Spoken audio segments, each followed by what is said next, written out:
assassin boy.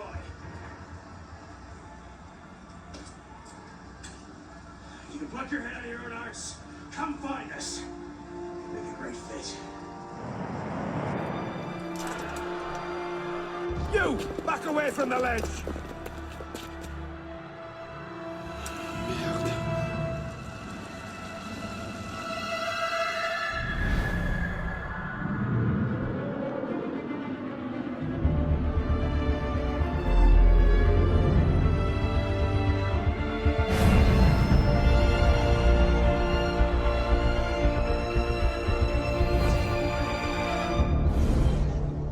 Yo, what's up? My name is Scott, and in this video I'll be giving my review on Assassin's Creed Unity. So I'll be splitting this video up in 5 parts. The first is story, world, gameplay, platinum, and my overall rating. So I would recommend you to buy it or not. So without further ado, let's get straight to it. So before I talk about the story for Assassin's Creed, I'm gonna give my best explanation to what Assassin's Creed is as a whole, because Unity is the 8th installment in the Assassin's Creed series. So I'll do my best, just bear with me because the story gets complicated after the 3rd game.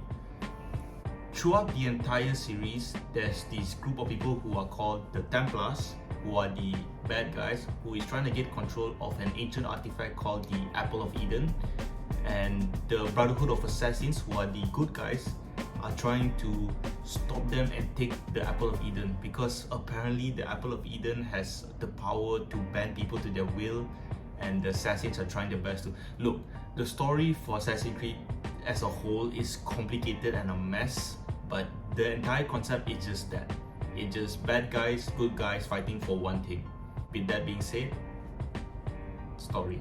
So, the story. The story for Assassin's Creed Unity takes place in the French Revolution and is accompanied by our main character Arnaud, who got wrongly accused for his adoptive father's murder and is sent into prison. While in prison, he encounters the Master of Assassin, who knew Arnaud's biological father and sort of takes him under his wing. But throughout the entire game, Arnaud is quote-unquote filled with vengeance, as he's basically trying to find his killer while also trying to remain loyal and do whatever the League of Assassins say. So I would say the pacing is all over the place, which is not uncommon in a Ubisoft game. I would also say that there's also a love interest, which her name is Elise, but it's not really anything special. It feels like a cliche love story, and at the end, like I said before in the previous clip, where they said they are trying to find the Apple of Eden, they do, but Arnaud as a character hasn't made any development and is very bland. And I guess in the previous titles, I guess you can distinguish each character from each series by their uniqueness, but Arnaud just fades in the background when it comes to the main character type, where he doesn't have charisma, he doesn't have, I guess, anything unique that makes him stand out from the rest. So overall, the story for Assassin's Creed Unity is very disappointing. It's not good. The world. Many of you may see it as art, but to me, I'll just be talking about the aspects that I found really nice about the world of Assassin's Creed Unity. And let me just say, even though I was disappointed with the story, I found the world was really, really good. Like, it generally feels something out of the French Revolution era. It's fun, it's accurate, I guess, and it's also really, really beautiful. Like, for example, like in this little amount of time that I'm walking through the streets of Paris, I noticed so much things happening, like people selling stuff, people walking to a destination, criminals are terrorizing the streets, buildings look like they're ripped off straight from a history textbook. The world generally feels alive. Like the sheer amount of NPCs and how they interact with the world makes it feel alive. I cannot specify how much games these generations are lacking in making the world feel fun to play in, but Assassin's Creed Unity, specifically Ubisoft, done a great job in representing the French Revolution era. It feels dirty, grim, and filled with poverty. That's what the French Revolution is, and that's what they have represented into their game. Even walking through the back alleyway of the streets of Paris, There's people relaxing, there's still things going on. There's never a dull moment in this game when I'm walking. It generally feels fun to play in. Like, I've decided to climb this building to see how nice the world is from like a bird's eye view, and yeah, it's really mesmerizing. But I also might add that this world is really big. Like, for players who want to do stuff, trust me, it's always there. But for those who want to complete it 100%, which I'll explain later, I would not recommend it. But overall, the world that Ubisoft built is really good. So the next one is gameplay. I would say that Ubisoft gameplay is also where it stands out. For example, the parkour in this game is smooth, it's fluent, it feels great. Like, it's very responsive as well. Like, if you want to jump from, let's say, this building to this building, it does that. There's no limitations to where you can climb unless it's like a perfectly straight wall. But yeah, everything in this game is climbable.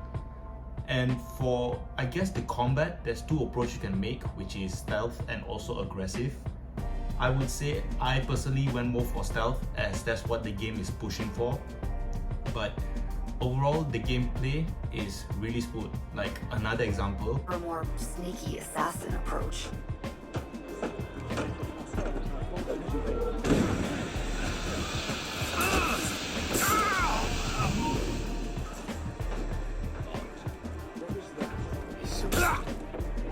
so the clip before, I used the stealth approach. You can use two approaches in this game, which is stealth and aggressive.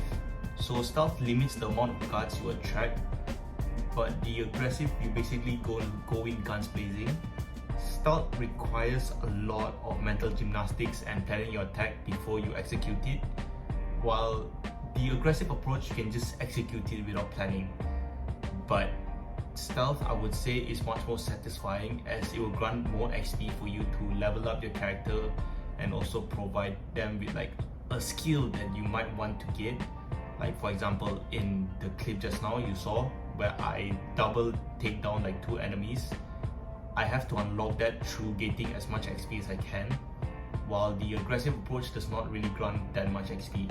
That's not the only part which makes the game fun, as in, if you were to take the aggressive approach, there's different types of weapons you can unlock. So the first would be one-handed, which is, I guess, is swords and stuff like that. The second one, if I'm not wrong, is long range, which is basically staff, sticks, stuff like that. Heavy is basically heavy damage weapons. Pistols are basically you're able to shoot them from long range. Rifles is even longer range, so it's like a sniper. And guillotine guns, which is something like a grenade launcher. So yeah, there's different types of approach you can use for aggressive as well. Overall, I find the gameplay really fun, and the bonus part is you're able to play with a friend, but I'm unfortunately very alone and I don't have friends. Anyway, so Platinum. This part of the section does not really concern you if you're not part of the 5% of players.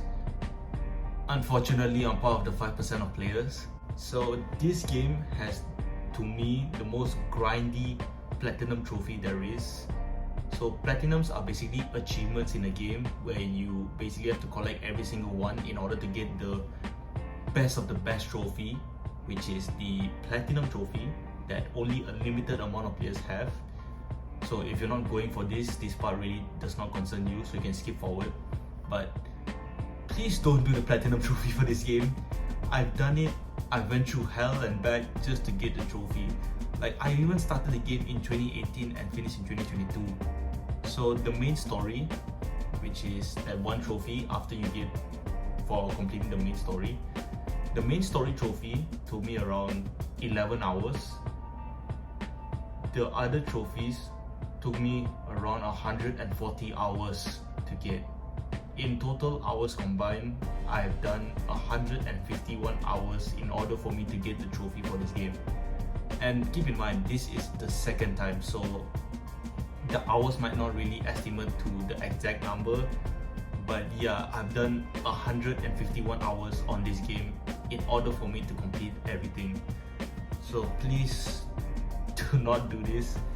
It's not worth it. But on the bright side, this game sold over, I think, 10 million copies, and the percentage for players who actually done the Platinum Trophy is 1.2%, and I'm categorized under the 1.2%, and I'm flexing a bit, if you know what I mean. So overall, if you're planning to not go for the trophy, it's fine, but keep in mind that the trophy is actually very grindy, like extremely grindy. So my overall rating: should you buy Assassin's Creed Unity? Yes. The game is generally really fun, even though it has its flaws. Nothing is really perfect. What really stood out made the game different compared to the other titles. Yes, there's some weak points, but there's also really strong points that counters the weak points. So yeah, if I had to put it on a meter or a scale, out of 100, I would give it I guess 80%. So yeah, overall, Assassin's Creed gets a thumbs up. Alright, see ya.